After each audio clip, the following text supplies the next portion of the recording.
It is said that when the desert sleeps, it breathes not in air, but in memory. And under the long sigh of that sleeping sand, there lies a pulse that never stopped. On nights when the moon drifts low over Giza, the wind gathers along the pyramid's edges, humming softly through its corridors, as if whispering secrets through an instrument older than time. Some say it is only the desert wind. Others believe it is the breath of the stones themselves, the last exhale of a civilization that refused to die. Beneath the Great Pyramid, past the corridors worn smooth by centuries of explorers, there is a place few have truly seen. In 1837, Colonel Howard Weiss lowered himself through the narrow shafts with candlelight trembling in his hand. He expected dust and rock, but what he found felt alive. Names carved in red ochre danced across the walls. Khufu's cartouche, painted not for glory, but as if left behind to be remembered.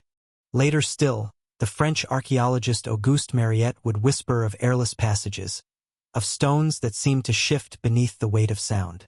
In his journals, he described a stillness so complete, it made the living heart hesitate. It is believed that more than 20,000 workers lived on the plateau at Giza during the Fourth Dynasty. But they were not slaves, as early tales once claimed. They were artisans, engineers, stonemasons, men and women of devotion, summoned not by chains, but by faith. Archaeological digs at Height El Ghurab, the workers' village uncovered near the pyramids, reveal traces of their lives. Loaves baked in clay ovens, fish bones from the Nile, pottery marked with simple prayers. Each mark a signature, each grain of bread an offering to eternity. When dawn came, the workers would climb the limestone causeways, their chants rising with the sun. No written hymn survives from those mornings, yet one can imagine the rhythm, 1,000 voices moving as one.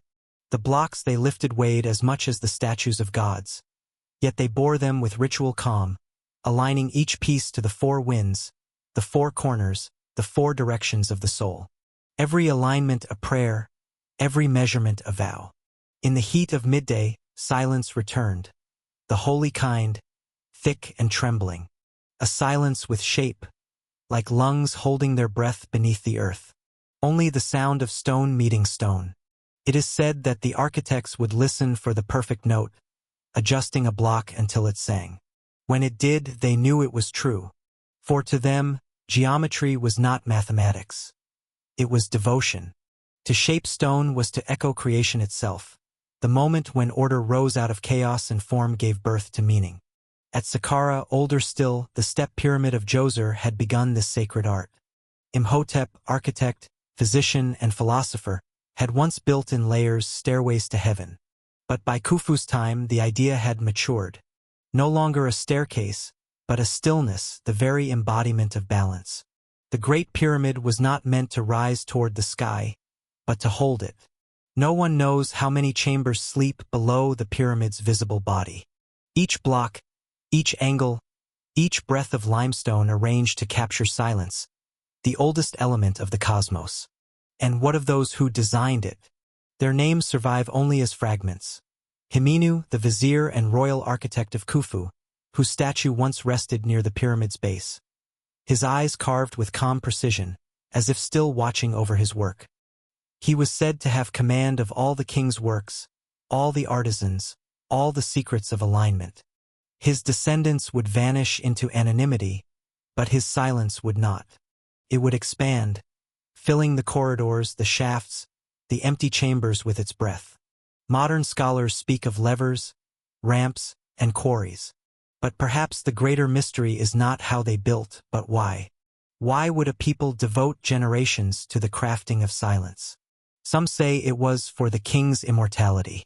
In 2017, a team using cosmic ray muon imaging spoke of a vast hidden void, a cavity the size of a cathedral, sealed for more than 4,000 years.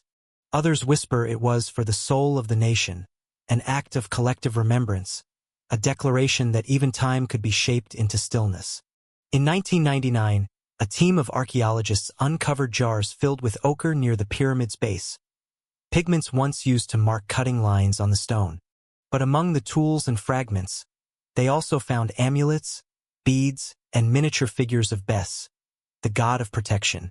Even amid labor, the sacred was present. Each worker carved not for the pharaoh alone, but for the breath that moves through all things. When they lifted stone, they lifted prayer. The desert remembers. At night, when wind brushes through the ruins of the workers' village, it hums faintly through broken pottery and hollow corridors. It is said that those who sleep nearby can hear rhythmic tapping in the sand, the ghost of hammers, still building in eternity. Some archaeologists dismiss it as shifting dunes. They called it the Big Void. But others listen longer and swear they can feel a presence in the silence, the same balance the ancients once sought. In this quiet, we come to understand. The pyramid was never just a monument to a king. It was a monument to listening. Every line, every face of its geometry, teaches the same truth, that creation is a whisper, and endurance is silence given form. When you close your eyes, the desert fades, but the sound remains. That steady, patient rhythm beneath the world's noise. The architects are still there, chiseling the edge between breath and eternity. Their names forgotten, their silence everlasting. And if you listen long enough, you might hear it too. A voice without words, shaping the darkness, reminding us that the greatest builders were never loud. They simply built and then disappeared, leaving only silence behind to speak for them. But among the desert's quiet voices, that name feels too plain, too small. It is said that deep within the heart of the Great Pyramid lies a room that never sees darkness. Even in the absence of flame, even when every torch has been extinguished, the air feels faintly luminous, as if the walls themselves remember the light. The ancients called it pharaohs, the house of ascension, the chamber of becoming. Modern maps label it the king's chamber. But those who have stood within its breathless stillness know it by another name, the chamber of the unborn son. The journey begins in shadow. A narrow passage descends through the body of the pyramid, its angles precise, its silence heavier than stone. One must crouch to move through it, as if bowing before something vast. Every exhale echoes, carrying centuries of breath. It is a descent into time itself, past the threshold of the living, into the quiet pulse of the eternal. To the wind and the stars, it is something else entirely. A breath caught between worlds, the pause between creation and remembrance. The ancient Egyptians believed that the sun did not die each night. It was born again, beneath the horizon. In their sacred texts, Ra, the solar god, sailed his golden bark through the underworld each dusk, facing darkness and silence until dawn. The pyramid mirrored that journey. The corridors were the river of night, the chamber the womb of renewal. To step inside was to enter the place where light was born from shadow. When the French archaeologist Gaston Maspero first entered the king's chamber in the 1880s, he wrote that the air seemed to vibrate with presence. The granite blocks, massive and smooth, fit so precisely that even a knife's edge cannot pass between them. No mortar, no ornament, no offering, only form. 6 layers of granite beams pressed down from above, creating both weight and balance, like ribs protecting a heart. Maspero described standing there as standing inside an equation. As we descend, time begins to blur. But to the priests of Khufu, it was not geometry, it was Genesis. They believed that within this chamber, the king would merge with the sun, his spirit reborn as light. The sarcophagus at its center was not a coffin. It was a cocoon, an ark for transformation. When the last rites were sung, the high priests sealed the passageways with stone and smoke. Inside, the air grew still, and the chamber began to breathe. The heat of the desert above met the cool air within, creating faint drafts that moved through the shafts, whispering softly like a sleeping god. In 1925, archaeologist Ahmed Kamal noted that the 2 small shafts in the king's chamber, one pointing toward Orion's belt, the other toward Sirius, were not made for ventilation but for the soul's flight. Through them, the spirit of the pharaoh was meant to ascend, following the same path as the morning star. Sirius, the eye of Isis, shone each year at the time of the Nile's flood, the symbol of life renewed. The air thickens, as though layered with invisible centuries. To pass through its light was to be born again. Standing in that chamber, even now, one can feel the symmetry of that belief. The stone breathes heat. The air holds silence like a sacred veil. Tourists today speak of vibration, of sound that hums below hearing. Acoustic researchers have confirmed that the granite walls resonate at 440 Hz, the same frequency some call the natural tone of the universe. Coincidence, perhaps, or design shaped to awaken something deep within those who enter. In the ancient texts known as the Pyramid Hymns, the priests wrote, "May you rise on the smoke of incense. May your soul become the morning light." The torchlight flickers against the walls that were never meant to be seen by mortal eyes. These words, found etched into tombs near Saqqara, were never prayers of farewell. They were instructions, a map for the spirit to follow, written in breath and rhythm. Every echo in the chamber is part of that hymn, still repeating across 4,000 years. There are nights when researchers remain inside after the crowds are gone. In that perfect darkness, they say the body begins to lose its boundaries, sound and space becoming one. The granite beneath the palms feels faintly warm, as if alive. Some report the sensation of being watched, others of being remembered. In such silence, imagination is not required. The chamber itself seems to recall the endless cycle of death, rebirth, dawn, and dust. Perhaps that is the true secret of the pyramid. Every hieroglyph seems to move, not in motion, but in meaning, the falcon lifting, the sun disk gleaming, the ankh breathing its eternal loop. Not that it holds a treasure, but that it holds a pulse, the same rhythm that moves through the cosmos, through the heart, through the breath. A rhythm that begins in darkness and ends in light. As the story closes, dawn begins to seep into the desert. Above the pyramid, the sky blushes with faint gold. The first ray of sunlight strikes the limestone tip, and the whole structure seems to inhale. From deep within, warmth stirs, unseen but certain. The chamber below catches it. A single breath of day entering the oldest womb on earth. Perhaps the pharaohs understood something we have forgotten. That life itself is an endless sunrise. That every ending is an unseen beginning. These are not decorations.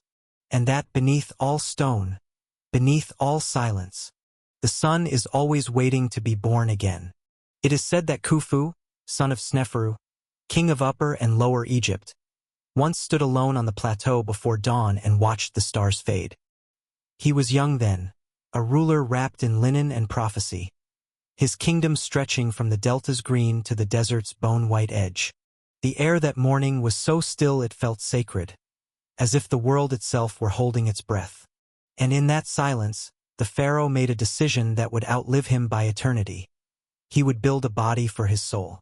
The ancients called the soul Ka, a double, invisible, eternal companion that survives death but hungers for remembrance.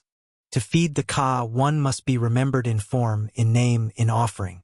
Khufu, known to the Greeks as Cheops, sought not a monument but a memory that could never erode. For him, immortality was not a promise. It was an architecture. They are invocations, each one a fragment of a language that once spoke directly to the cosmos. Historians tell us that his reign began around 2589 BCE, the fourth dynasty of Egypt's Old Kingdom, an age when stone became language and geometry became faith. He inherited his father Sneferu's experiments. The bent pyramid at Dashur, the red pyramid glowing with dusk. But Khufu would surpass them all. He envisioned a monument so perfect, so balanced, that it would not only hold his remains but preserve the rhythm of the cosmos itself. In the royal workshops, sculptors and priests gathered to dream with him. They measured with stars, not strings. They drew on papyrus by oil lamp, their hands trembling as they copied the arc of Orion, the path of Sirius, the breath of the sun. The king's architects spoke softly of numbers that could tame eternity, the golden proportion, the alignment of heaven and earth. Himenu, his vizier, the man whom legends call the true builder, oversaw every plan. He did not design a tomb. Imagine the builders who carved these corridors, artisans from the fourth dynasty, working by oil flame and starlight, their chants echoing like heartbeats against the limestone. He composed a hymn in stone. The Great Pyramid rose over 20 years, though the years themselves no longer matter. Each day, workers arrived from the Nile Valley, bringing limestone from Tura and granite from Aswan, stone that traveled over 500 miles by barge and prayer. When it arrived, it gleamed like milk in the sun. Each block carried a whisper from the quarry, a fragment of the world transfigured into the divine. They say Khufu visited the site often, silent among the workers. He would lay his hand on the freshly set stones, feeling their warmth. To his court he said little. To the gods he said everything. The people feared his distance, mistaking vision for cruelty. Even the Greek historian Herodotus, writing centuries later, painted him as a tyrant. Their world was one where death was not an ending, but a migration. But the pyramid contradicts that story. No monument of oppression could hum so peacefully through the ages. It was not built by fear, it was built by reverence. Beneath its vast weight lies not ego, but yearning, the dream that a soul might converse with eternity. For Khufu, time was not an enemy but a medium. He wished to anchor himself within its current, to become a fixed star in the endless drift of memory. And so he carved his name, Khnum Khufu, protected by Khnum, upon the chamber stones in red ochre, the color of sunrise and rebirth. Those cartouches were found millennia later, hidden above the king's chamber, untouched since the day they were drawn. Proof not of pride, but of faith. Inside the pyramid, his sarcophagus still rests. Empty, the body long vanished. They believed each stone carried life, that when aligned in sacred measure, the pyramid itself would breathe for the king, a body of eternity built from earth and sky. Some say it was stolen. Others believe it was never placed there. Perhaps the king chose not to be confined by stone, but to walk within it, to dissolve into the geometry he conceived, to live within the rhythm of light that his builders aligned so perfectly with the stars. A tomb that breathes, a monument that dreams. In 820 CE, the Caliph Al-Ma'mun broke into the pyramid searching for treasure. His men tunneled through rock by torchlight expecting gold. They found only air, a silence so pure it frightened them. It is said that one of the explorers knelt and whispered, "He is still here," and perhaps he was. In this way, Khufu's pyramid was not merely a tomb. Perhaps the pharaoh's immortality was never meant to shine, but to hum quietly beneath the centuries, felt but unseen. When night falls on Giza, the pyramid's edges soften under starlight. The wind moves like breath over its surface. Some travelers swear they see faint glimmers upon the summit, as if the stone itself remembers the sunrise. It is not illusion. It is memory, the same memory Khufu sought to preserve. That time can bury, but it cannot silence the dream of forever. For every age has its kings, and every king has his fear. But only one dared to build his fear into eternity. Only one made silence a monument and called it immortality. Perhaps the secret of Khufu's dream was never about living forever. It was a body for the soul, a colossal lung of stone, inhaling starlight and exhaling silence. Perhaps it was about teaching the world that nothing, not death, not time, not even stone, truly ends. It only changes form, waiting patiently for us to remember what forever really means. There are whispers, old, wind-worn whispers, of a library buried somewhere beneath the sands of Egypt. Not the Library of Alexandria, whose ashes once colored the sky, but one far older, hidden before history learned to write its own name. The priests called it Permedjat, the House of Writings. Others called it the Chamber of Thoth, the god of wisdom, who kept the words that could summon worlds. And some still believe that beneath the paws of the Great Sphinx, beneath centuries of drifting dunes, that ancient library waits, sleeping, sealed, and breathing in silence. The story begins with prophecy. In the 5th century BCE, Greek travelers wrote of a hall of records, a vault said to contain the knowledge of those who came before Egypt itself. Herodotus heard fragments of this tale and dismissed it as legend. The deeper you move, the more the senses change. But the legend endured. In the centuries that followed, explorers, mystics, and scholars all came to the plateau seeking the same thing. Not treasure, but memory. They believed that long before the pyramids, a civilization of luminous wisdom had left behind its words, carved not in stone but in time. Even the priests of Heliopolis spoke of Thoth, the moon-eyed scribe of the gods, who inscribed the laws of balance on tablets of light. They said he buried them in a hidden chamber to protect mankind from its own hunger for knowledge. Only when humanity was ready, when silence was once again sacred, would the chamber open. And so the centuries passed, and the sand grew deep. In 1926, beneath the Egyptian sun, archaeologist Emil Barais began clearing the base of the Sphinx. He found tunnels and cavities, some natural, others carved by ancient hands. His reports, brief and cautious, spoke of hollows in the limestone that extend beyond known chambers. Sound narrows, light bends, breath slows. He sealed most of them again, fearing collapse, but the idea remained. Something sleeps below. Later, in the 1990s, seismic studies by Thomas DeBecke and John Anthony West detected unusual rectangular anomalies beneath the Sphinx's right paw, voids too symmetrical to be chance. Their instruments suggested an artificial chamber, untouched for millennia. No excavation was permitted. The sand was left to guard its own secret. But legends have a way of breathing even under stone. Some say the hidden library contains papyri older than dynasties, records of the lost age of Zep-Tepi, the first time, when gods and men walked together. Others believe it holds maps of forgotten continents, star charts etched before the constellations bore names. A few imagine music carved into crystal, or words that can awaken the dead. Yet perhaps what lies buried is simpler. A memory of the first question humanity ever asked. Who are we? Even the pulse in your wrist begins to echo in rhythm with the chamber's stillness. In quiet moments, standing before the Sphinx at dusk, one can almost feel the presence of that question. The air hums faintly between its colossal paws, and the desert wind moves like the slow turning of a page. Beneath the surface, somewhere deep, there is said to be a chamber where no sound can live, a perfect silence, like a held breath. Some Egyptologists call it myth, others possibility. But all agree. The land beneath Giza still hides rooms we have not seen.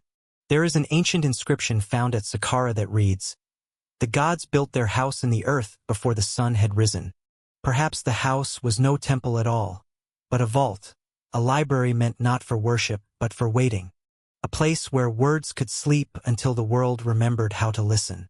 Modern science, too, has its own poetry. In 2023, new ground-penetrating radar detected more voids beneath the plateau. Long corridors leading nowhere, sealed tight with limestone and sand. At a certain point, the difference between outside and inside ceases to exist. Most dismiss them as geological cavities. But one wonders, if you were a civilization that wished to hide knowledge from time, would you not let nature become your lock and the desert your door? And so the legend continues, not as certainty, but as invitation. Each grain of sand becomes a page, each gust of wind a voice turning it. Perhaps the library beneath the sand was never meant to be found. Perhaps it was meant to remind us that all wisdom begins in silence. When night comes to Giza, the Sphinx stares eastward, toward the stars that once guided the builders. Its face, eroded but eternal, seems to listen to something no longer spoken. The desert cools, the wind stills, and for a moment, even the pyramids seem to lean closer. The stars above glitter like forgotten hieroglyphs, waiting to be read. Stone becomes flesh, and you, just another echo wandering through an ancient body. It is said that Thoth still walks the desert in the shape of a pale ibis, tracing letters in the dust that the wind immediately erases. Words too sacred to remain, knowledge too alive to be confined. Perhaps the library beneath the sand is not a place at all, but a presence. The breath of remembrance that lingers when a story has been told too often to die. And if you listen closely, just as the night turns its final page, you may hear it. The faint rustle of wisdom shifting beneath the dunes, as if the desert itself were dreaming of what it once knew. It is said that every stone holds a breath, and that breath, once awakened, can remember. Long before it was shaped into the pyramid's flank or temple's arch, the limestone of Giza slept beneath the desert, absorbing the memory of sunlight and rain, wind and star. To the ancient Egyptians, stone was not dead matter. It is here, in the lowest corridors, beneath the king's chamber and the queen's, where the story turns inward. It was a vessel, a patient witness, carrying within it the sky's reflection and the whisper of eternity. When the first chisel met the quarry, the act was not merely labor. It was prayer. In the ancient texts of Memphis, it was written, "The god Ptah spoke through stone, and creation took form." To cut a block was to echo that divine act, to separate form from chaos. At the quarries of Turah, across the river from Memphis, the stone glowed pale as dawn. Workers sang hymns before striking, offering the dust to the gods of air and earth. Even now, fragments of those songs seem to linger in the limestone, a music so soft it can only be heard by silence. The transport of the blocks was another ritual. Rafts floated down the Nile like drifting altars, their cargo gleaming beneath the sun. Priests poured libations into the river, thanking it for bearing the weight of heaven. The air grows cooler, but alive. Each slab of stone was believed to hold the Ka of creation, a fragment of divine life. When placed in the pyramid, the blocks were arranged so that the breath of the gods could flow through them, forming a body both earthly and celestial. It is easy to imagine the moment one stone met another, the hush before contact, the dull ring of union.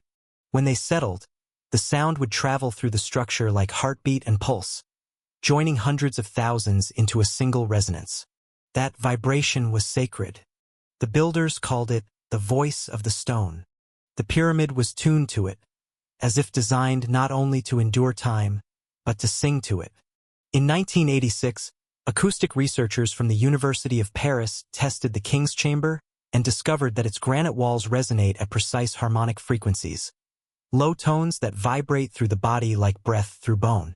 Some called it coincidence, others rediscovery. Small particles of dust hang suspended, catching light like tiny stars. For what modern science measures, the ancients already knew that stone remembers sound, and sound remembers sky. In ancient myth, the god Shu, who held up the heavens, was said to be carved of wind and silence. Each time the builders lifted a block, they invoked Shu's name, asking him to separate earth from sky just long enough for the work to continue. When the final stone was placed at the pyramid's summit, the union was complete.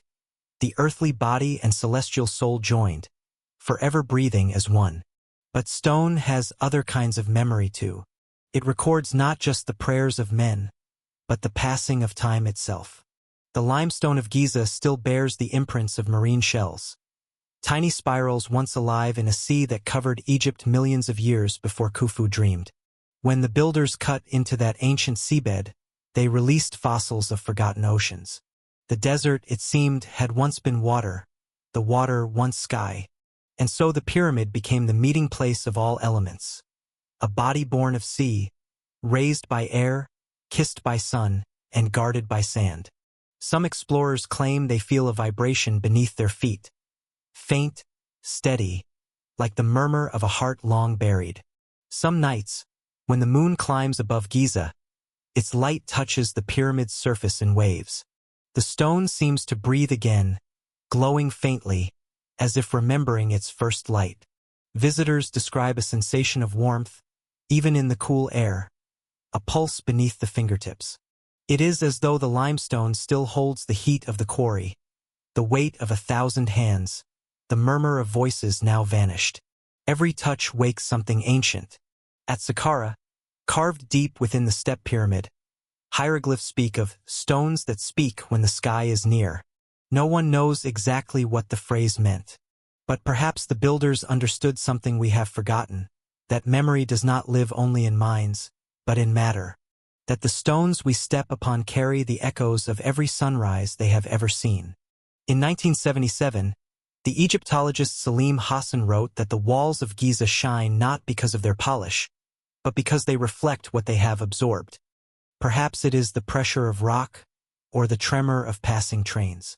He meant it poetically, yet the truth runs deeper. The pyramid stones, aligned to the cardinal points, absorb sunlight by day and release it by night, glowing faintly under the stars. It is as though the structure breathes with the cosmos, inhaling light, exhaling silence.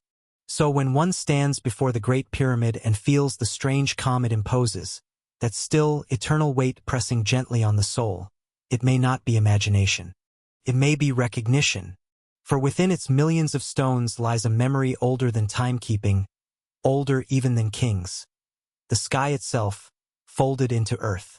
And perhaps that is what the builders intended, not to defy time, but to hold it, to cradle the breath of creation in something that could never forget. A monument that listens, that absorbs, that dreams. As night deepens, the stars tremble above the desert, mirrored faintly in the stone below. Between them, an unbroken dialogue continues, one of light and reflection, silence and remembering. Or perhaps, as one old caretaker of Giza once whispered, the pyramid remembers every sound it has ever heard. For even after 4,000 years, the pyramid still remembers the sky. And the sky, in turn, remembers the hands that taught stone how to breathe. It begins not with sound, but with movement. A slow shimmer under the moon. A silver thread that once divided life from eternity. The Nile, they called it Itaru, the great river. The pulse of Egypt's body and the breath of its soul. To the ancients, it was not water. It was time itself flowing. And to follow its current was to drift through the dreams of gods. When night descends upon the river's surface, the air changes. Mist curls like memory, and the reflections of stars tremble where papyrus once grew thick as prayer. Fishermen say that if you listen long enough, you can hear the Nile murmur beneath its ripples. Not words, but a low hum, like the earth remembering its first song. It is the same hum that echoes through the pyramids, through the wind that sighs against Giza's stones. And what sounds they must have been, the first prayers in Old Egyptian, the rhythm of hammer and chisel, the final stone sealed with breathless ceremony. For all things in Egypt are bound by one rhythm, the voice of the river. Long before the pyramids, before Khufu or even Narmer, the people built their homes along its banks, learning to measure life by its rise and retreat. Each year, when the star Sirius, Sopdet to the Egyptians, appeared in the dawn sky, they knew the flood was coming. The waters would swell, dark and rich, carrying the silt that fed the land. To the priests of Heliopolis, this was not nature but resurrection. The god Osiris, dismembered and scattered, rising again through the river's veins. The flood was his breath returning. And when the water withdrew, leaving fertile soil behind, it was said that Egypt was reborn. The people sang to the river. Their hymns still survive, carved faintly into temple walls. Hail to you, O Nile, who comes in peace. The priests, it is said, carried torches of blue flame, chanting words that merged air with eternity. Who gives drink to the desert places, whose coming brings life to the silent land. These were not words of praise alone, but of gratitude, for without the Nile, there was no Egypt. Its course was the country's spine, its delta, its dreaming mouth. And when the flood failed, famine followed, reminding them that every blessing bears the weight of balance. In 1850, British explorer Amelia Edwards wrote of sailing the Nile at dusk. The river itself seems alive, whispering to the banks, caressing the reeds. It speaks in a language one cannot write, only feel. She was not the first to sense it. For millennia, travelers spoke of strange dreams after sleeping near its shore, visions of shining fields, of temples rising from the water, of gods whose faces were hidden behind veils of mist. The peasants called these the river's dreams. They believed the Nile carried the memories of everything that had ever touched it. The tears of queens, the sweat of builders, the prayers of priests. When they left the chamber, they sealed not only a body but a voice, one that has never stopped resonating through the bones of the earth. And when it slept, it dreamed those memories back into the world. There are ruins, now half swallowed by the floodplain, where water laps against ancient steps. At Kam Ambo, crocodile carvings still guard the temple's edge, their stone eyes reflecting light like living scales. At Esna, the river runs deeper, the columns leaning toward it as if listening. And at Abydos, where the cult of Osiris once gathered, a narrow canal leads into the desert, the symbolic gateway through which the god's body was said to have drifted into eternity. Even today, the villagers call it the River of Sleep. The Greek historian Diodorus wrote that the Nile flowed not from earthly springs, but from the stars themselves, that it was the Milky Way's shadow upon the earth. Perhaps he was not entirely wrong. For in the old theology of Thebes, the goddess Nut, who arched her body across the heavens, gave birth each dawn to the sun and swallowed it each dusk, just as the Nile gives birth to life and receives it again. Above and below, the same rhythm moved, the river of stars and the river of earth. Standing there, amid the dark, you feel it, one reflecting the other, both eternal. Modern geologists speak of tectonic shifts and melting glaciers, but for those who listen with the old ears, the Nile remains what it always was. A living thing, ancient and awake. Its flow is slower now, its course tamed by dams and walls, yet its voice endures. At night, when the electric lights fade and the wind rises over the valley, it still hums that same low tone, the sound of time remembering itself. In the Book of the Dead, a line reads, "May I cross the waters in peace, and may the river know my name." It is both prayer and promise. For to the Egyptians, death was not a departure, but a crossing. The river they had known all their lives became the mirror they would pass through, from the world of noise into the world of stillness. To die was to float once more upon the Nile, carried by its current toward the horizon where Ra begins his morning voyage. And so, even now, as the night drifts deeper over Egypt, the river carries dreams the way it always has, quietly, endlessly. A hum just below hearing. Each ripple is a heartbeat, each bend a memory. Its surface glimmers like ink, and if you look long enough, you may see reflections not your own. The shadow of an ancient or the silhouette of a temple long vanished, a lantern floating toward the dark. Perhaps the Nile is not just a river at all. Perhaps it is the earth's way of remembering, a dream that never ends, a voice that never forgets. It is said that in the beginning, the gods of Egypt spoke through everything, the rush of the river, the shimmer of heat over stone, the flight of herons at dusk. They were not distant rulers of heaven. They were the breath between breaths, the fire in sunlight, the silence in shadow. And for thousands of years, the people of the Nile heard them everywhere.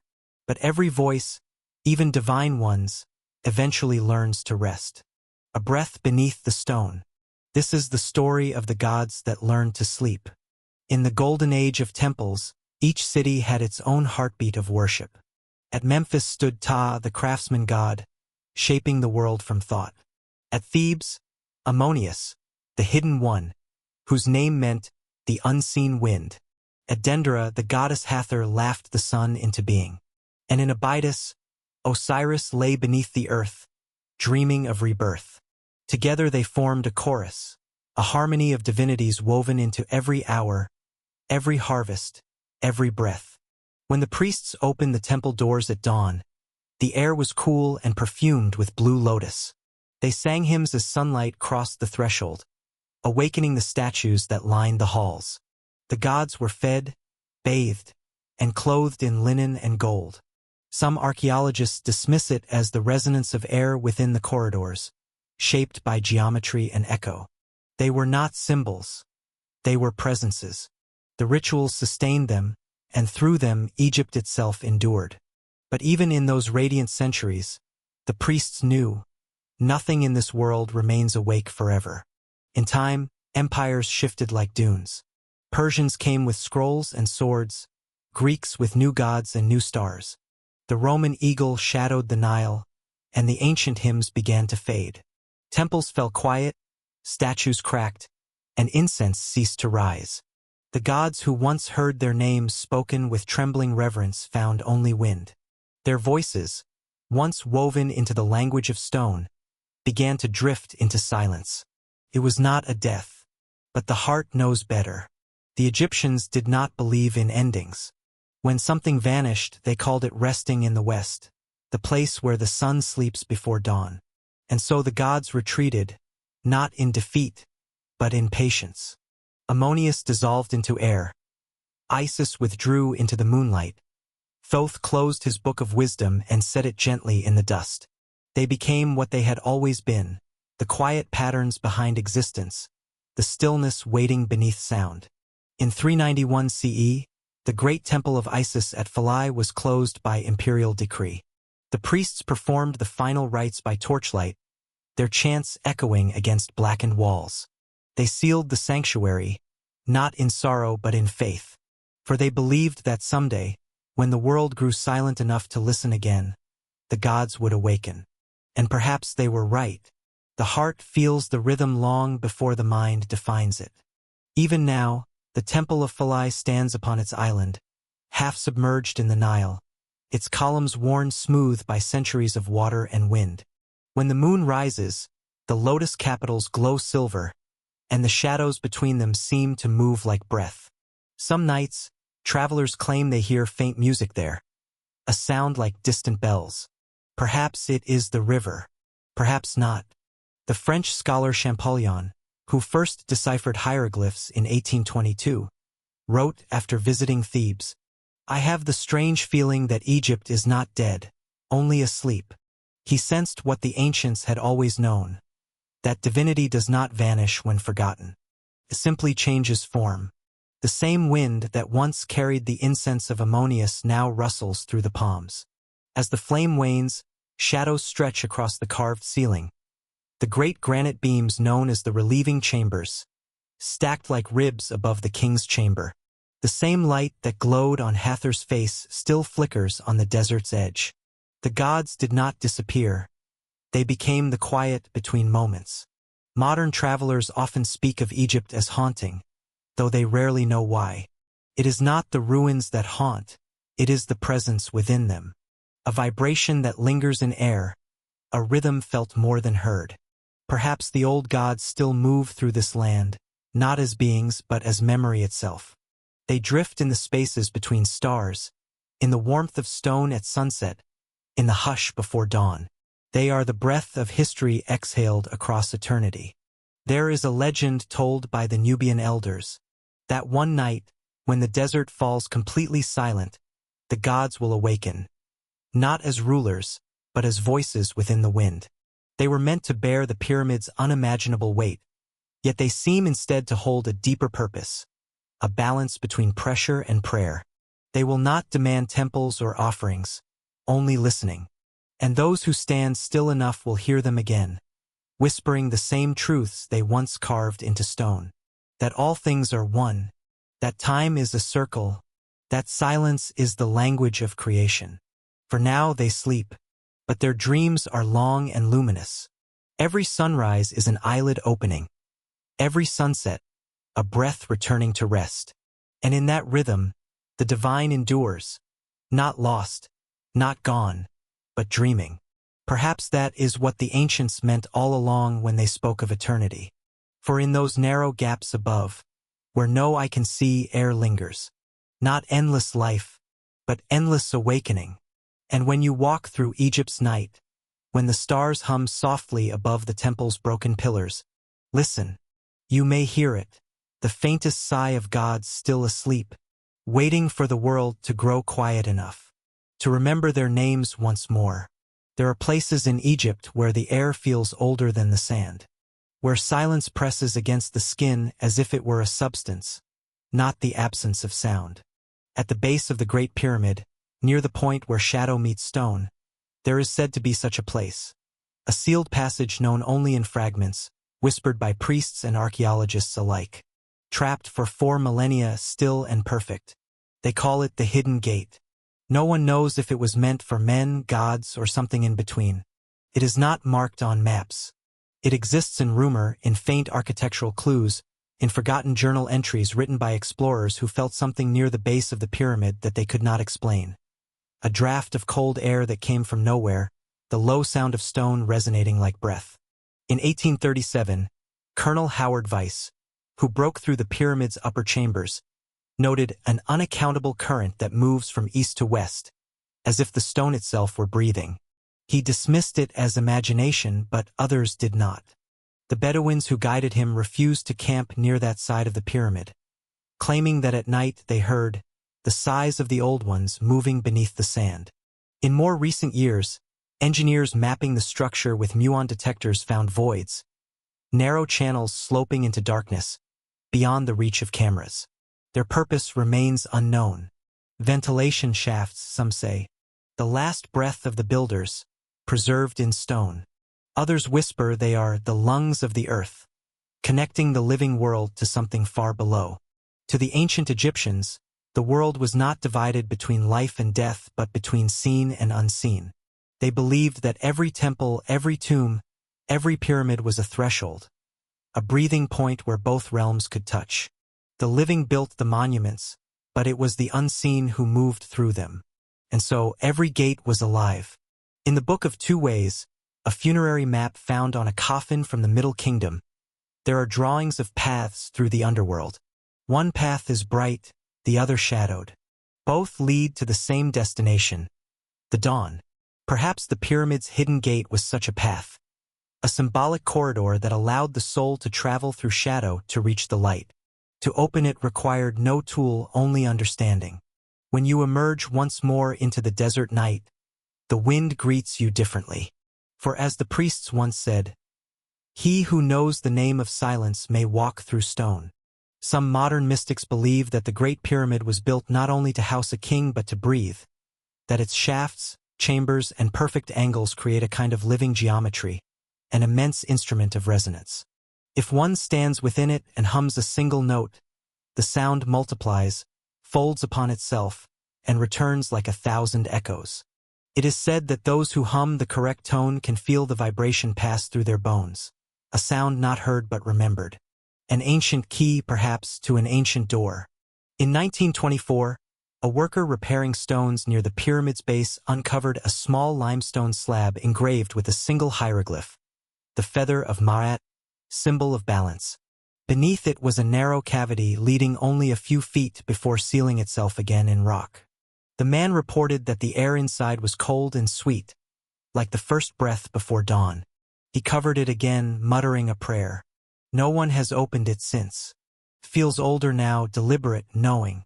The ancients believed that breath was divine shu, the wind between heaven and earth. When they spoke of creation, they said it began not with light, but with a sigh. Perhaps the hidden gate was built in reverence to that moment, an imitation of the cosmic breath that gave rise to all things. To pass through it, one would not walk but exhale, surrendering the self, becoming the wind. When night falls on Giza, the desert becomes still enough to hear one's own heartbeat. The pyramid's shadow stretches like a sundial of eternity. Some researchers who have spent nights nearby claim that the temperature drops suddenly at its base, as though the earth itself were inhaling. Others report faint sounds beneath the sand, not mechanical, not animal, but rhythmic, like the slow breathing of stone. Science offers no answer, but the desert never rushes to explain its mysteries. The stars shimmer faintly over the pyramid's apex, aligning once again with the ancient belt of Orion. If you were to kneel there, just as the moon reached its height, you might feel it, a subtle pull in the air, as though the world were opening its lungs. Perhaps that is the hidden gate. Not a door of stone, but a meeting between breath and silence, between what is and what is no longer. To cross it, you would need no torch, no offering, only stillness. For the ancients taught that the gods do not dwell in places of noise. They enter only where breath becomes prayer. And so, the gate remains, unseen, unmeasured, but alive. It waits beneath the sand, or perhaps within the self, for the moment when silence aligns with understanding. One day, perhaps, the desert will part again, and that first divine sigh will be heard, the echo of the breath that built the world. Until then, the pyramid keeps it safe. The wind moves softly over the plateau, the sand shifting like a slow heartbeat. The sand moves as if exhaling. And beneath it all, a secret rhythm endures, a door that never opens, a breath that never ends. Perhaps it was never meant to be found. Perhaps it was meant to remind us that not all gates lead outward. Some led inward, to the quiet place where breath becomes eternity, and shadow becomes light. It begins with a whisper, not of wind or sand, but of memory. A single name carved once in stone, then erased. Not forgotten by accident, but by design. The ancients called such names Ren, the word for soul made sound. And somewhere within that immovable mountain of stone, something exhales back. To speak a name was to breathe life into it. To erase it was to unmake its spirit. And somewhere among the ruins of Egypt, beneath the weight of centuries, there still lies one such erased name, its silence heavier than any tomb. It is said that the gods granted each soul 3 gifts: the body, the shadow, and the name. Of the 3, the name was the most sacred, for it held power even after death. To know a name was to hold a thread between worlds, to call across the distance between mortal and divine. This was why the walls of temples were carved with hieroglyphs, why tombs were covered in prayers. To preserve that connection, to ensure the soul could be spoken back into eternity. But once, in an age when gods still ruled in men's hearts, a name was deliberately taken away. Historians know fragments of this tale. There was a king, or perhaps a queen, whose name was erased from every monument, every relief, every record. Her images were chiseled out, her cartouches destroyed. Perhaps it was never meant to be found. The priests of Ammonius called it purification. The poets called it vengeance. And yet, in the spaces where her name once lived, there remains a shape, an absence too deliberate to be forgotten. Her silence became her monument. Some believe it was Akhenaten, the heretic pharaoh who closed the temples of the old gods and built his city in honor of one, Aten, the sun itself. He forbade the worship of Ammonius, erased divine plurality, and declared that light alone was God. When he died, his successors struck back, chiseling out his name from the walls of Karnak and Amarna, as if to erase the heresy from time itself. Others whisper it was his queen, Nefertiti, who ruled after him under another name, a queen who shone too brightly, whose power was buried under layers of sand and silence. But perhaps it was neither. Perhaps the unspoken name belongs to someone older still, one who carried secrets too heavy for her age. Perhaps it was always meant to be felt. In 1907, a fragment of limestone was found near Tel El Amarna. It bore only half of a cartouche, its upper curve broken, the hieroglyphs beneath deliberately scraped away. The archaeologist who found it, Norman de Garris Davies, wrote that the chisel marks are too careful to be vandalism. They are reverent, like an execution performed by a priest. It is as though the erasure itself was ritual, an unnaming rather than a destruction. The Egyptians believed that to erase a name was not simply to condemn, but to return it to the gods. To speak it aloud would keep it tethered to earth. To silence it was to set it free. And yet, paradoxically, silence has its own endurance. A name erased becomes a riddle, a mystery repeated across generations. The very act of concealment makes it eternal. The breath beneath the stone, not of a king, nor a god, but of time itself, still dreaming beneath the desert's quiet skin. At night, under the stars that have seen every king come and go, the wind moves through the ruined temples and the missing hieroglyphs shimmer faintly in torchlight. You can almost see them, outlines where names once glowed in gold. The air feels heavier there, as if the space itself remembers what it was meant to say. Perhaps memory does not depend on words at all. Perhaps silence remembers better than language ever could. There is a superstition still told among the villagers near Luxor, that each erased name has a guardian, a keeper of silence. When a name is removed from stone, its echo does not vanish. It wanders weightless, until it finds one who will remember it in dreams. Those who wake from such dreams are said to hear a whisper in the moments between waking and sleep, a sound without sound, a breath without breath. They call it the voice of the unspoken. It is said that the sky was Egypt's first scripture, written not in ink, but in light. Modern Egyptologists sometimes find unfinished reliefs in tombs, the outlines of figures uncarved, their hieroglyphs missing, their faces blank. They are catalogued as incomplete works. But the ancient priests would have known better. An unfinished image was not always a mistake. It was sometimes an offering, a place left open for what cannot be written. And so, the unspoken name endures. It lingers not in the carved letters of stone, but in the emptiness between them, the same way a pause gives meaning to music, or silence gives shape to breath. To forget it entirely would be impossible, for even absence has form. It is said that the gods themselves keep a record of all names ever uttered, written in invisible ink across the sky.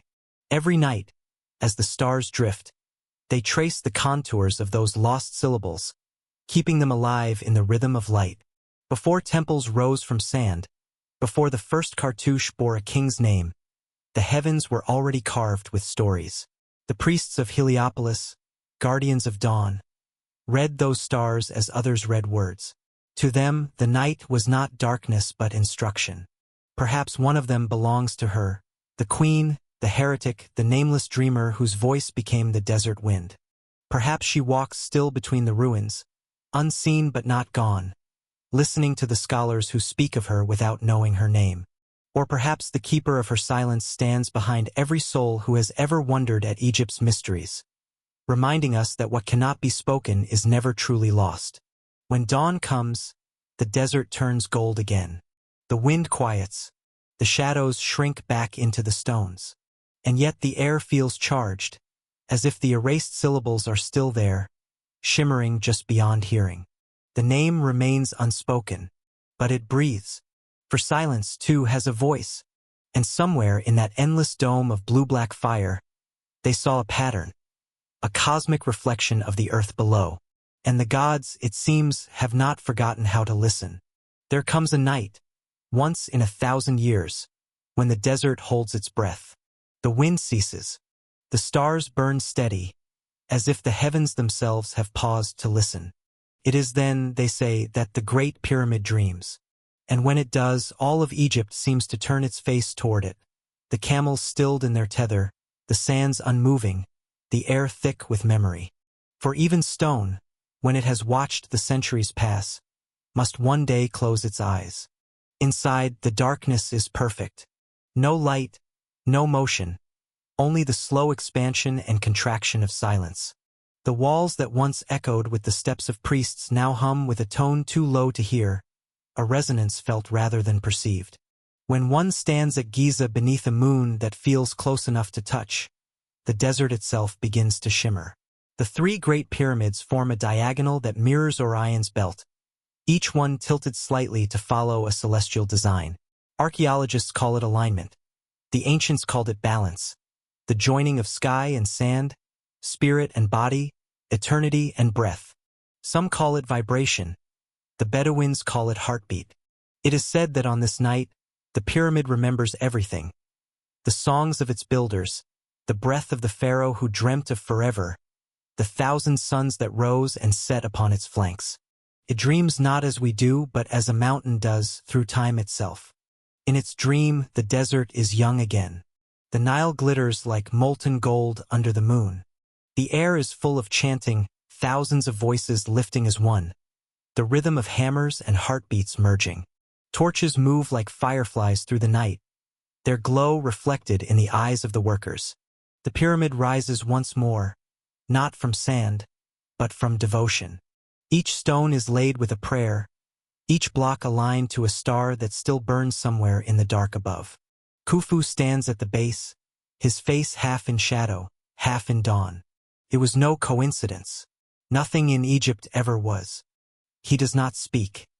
He listens, to the sound of creation taking form, to the whisper of eternity as it folds itself into limestone. The dream deepens. The years collapse.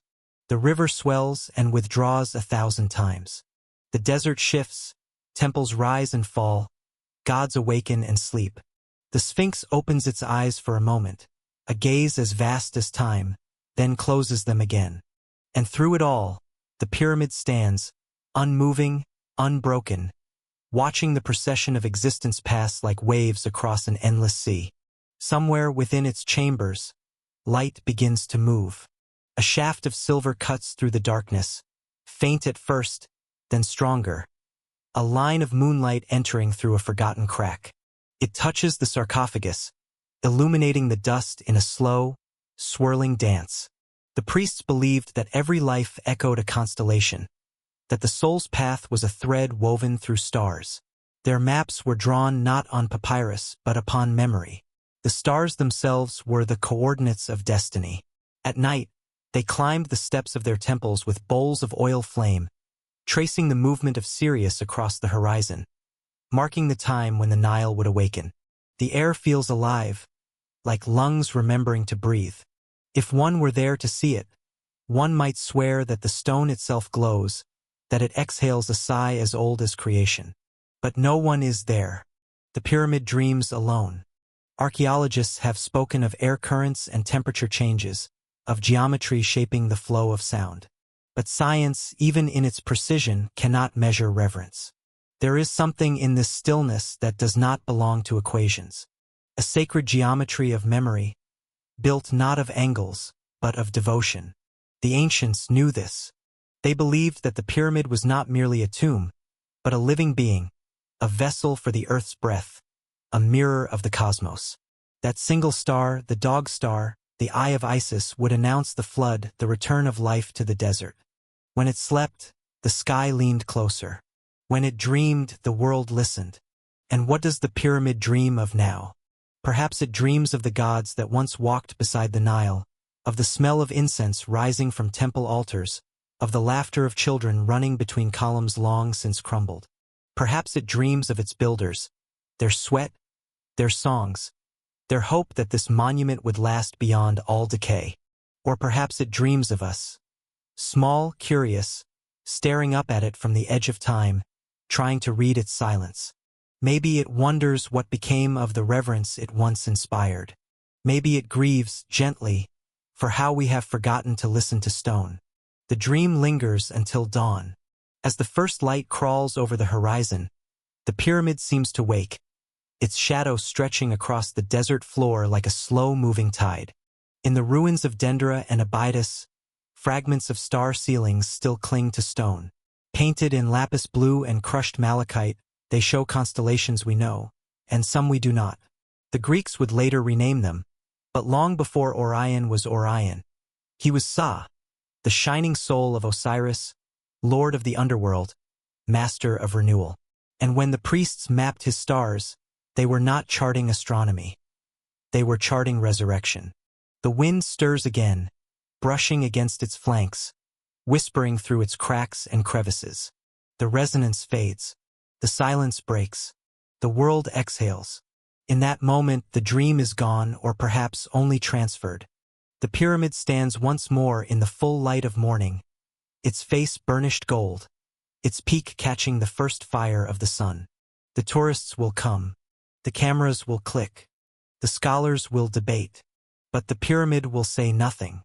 Modern researchers like Robert Bauval have spoken of this alignment, of how the pyramids of Giza reflect not only the stars above but the time of their rising, around 10,500 BCE, when Orion's belt stood exactly where Khufu's pyramid now sits.